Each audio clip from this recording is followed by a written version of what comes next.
आज शहर जिला साहू संघ के तत्वाधान में जगन्नाथ रथ यात्रा के महोत्सव में यह आयोजन किया गया है। बताइए कि ये जगन्नाथ यात्रा की परंपरा क्या है।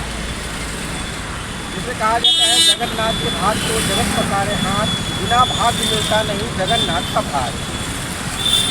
भगवान प्रभु की जगन्नाथ यात्रा पौराणिक हिसाब से काफ़ी प्रचलित है और दिशा में हम सभी उनके दर्शन के लिए जाते हैं। और भगवान का मानना है कि लोग मेरे तक पहुंच नहीं पाते तो मैं लोगों तक पहुंचूं, इसलिए आज भगवान की यात्रा जगन्नाथ के साथ साथ पूरे हमारे भारतवर्ष में सभी जगह प्रचलित है और भगवान अभी अपने रूप में पूरे लोगों को दर्शन देते हैं। रहा सवाल हमारे छत्तीसगढ़ में जगन्नाथ यात्रा की बात, आज हमारा साहू समाज बहुतायत में बहुलता के आधार पर छत्तीसगढ़ में निवास करता है। लगभग हमारी आबादी 65 लाख के आसपास पहुंच चुकी है और हमारी आराध्य देवी माँ कर्मा है और माँ कर्मा का राज्य कृष्ण की है। भगवान कृष्ण ने माँ की कर्मा से, माँ के कर्म से प्रभावित होकर खिचड़ी उनके हाथों से खाई है और वह खिचड़ी आज भी जगन्नाथ को प्रथम भोग के रूप में लगाया जाता है। इस भोग की महानता ये है कि जहाँ अग्नि जलता है 7 कुंड में, वहाँ का भोजन नहीं पकता है, ऊपर का भोजन पक जाता है और इस अधपके भोजन को महाप्रसाद कहा जाता है। जब आदमी का अंत होता है तो उस अन्न के दाने को उसके मुंह में महाप्रसाद के रूप में लगाया जाता है, जिससे मोक्ष की प्राप्ति होती है।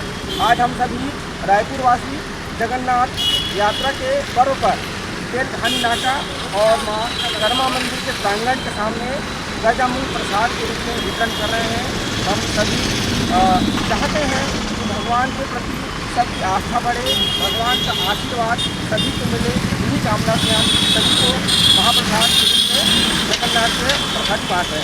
परिचय दे देंगे आप। मैं केशव राम साहू, अध्यक्ष जिला साहू से उसके बाद ही वहाँ किसी का वो भगवान जगन्नाथ के नाम से आया गया है।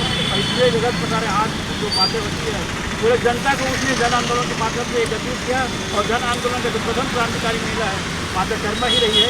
इसलिए उस क्रांतिकारी महिला जो जगत की स्थापना के लिए जगन्नाथ भगवान को वहाँ स्थापित किया और उसी की खिचड़ी भोग एक खेत जगन्नाथ के खिचड़ी भोग आज ही प्रसाद के रूप में खिलाया जाता है। व्यक्ति जब अंतिम क्षण में जाते हैं तो वहीं का जो महाप्रसाद है उनको लोगों को महाप्रसाद के रूप में पिलाया जाता है। तो ये क्या इतिहास है?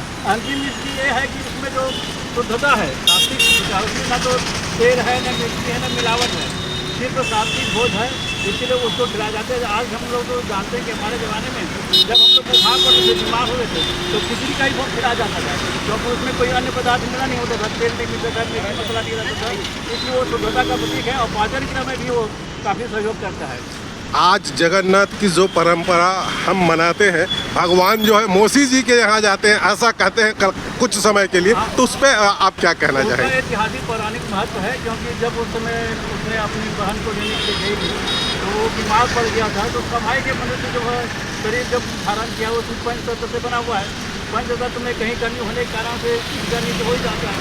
तो कमाई के मौसम बदलेगा तो शरीर में भी बदलाव था कि बीमार पड़ जाता है। इसलिए अपनी मौसी के यहाँ भी रहते हैं। परिचय दे देंगे आप। मैं नारायण लाल साहू, कारवार शहर जिला साहू से रहती बोलो कर्मा माता की जय, जगन्नाथ भगवान की जय। आज जगन्नाथ ये मना रहे हैं तो शहर जिला साहू संघ के तत्वाधान में आप जगन्नाथ को वो मना रहे हैं, तो उसमें क्या स्टेप नहीं है? बस अपने भक्त माता कर्मा जी को याद करते हुए, भगवान जगन्नाथ जी को याद करते हुए हमारे हर साल की परंपरा है। शहर जिला साहू संघ के तत्वाधान में प्रतिवर्ष यहाँ पे हम लोग मूंग और चना का वितरण करते हैं, जिससे हमारे माता जी का भी नाम चलेगा कर्मा धाम का, और साथ में एक साहू समाज को तो संदेश भी देना चाहते हैं कि हम जगन्नाथ तो क्या बोलते हैं भैया, जगन्नाथ के भात और जगत पसारे हाथ। हमारी कर्मा माता जो है उनको काफ़ी प्रभावित किए हुए थे, उन्हीं के आज हम लोग प्रतिवर्ष यहाँ पे प्रसाद चलते हैं। जगन्नाथ का जो इतिहास है वो माँ कर्मा से जुड़ा हुआ बताते हैं। आप इस पे प्रकाश डालेंगे? अब प्रकाश क्या भाई, सुने जब जब हो ही धर्म कहानी हमारे भैया बताएंगे। इसके बारे में मैं बताना चाहता हूँ कि माता कर्मा जो है झांसी से लेकर जब जगन्नाथ जी तक यात्रा की है, उस आंदोलन का समापन वहीं से हुआ है और इसी के कारण वहाँ जो भगवान के जो भक्त थे उनको साक्षात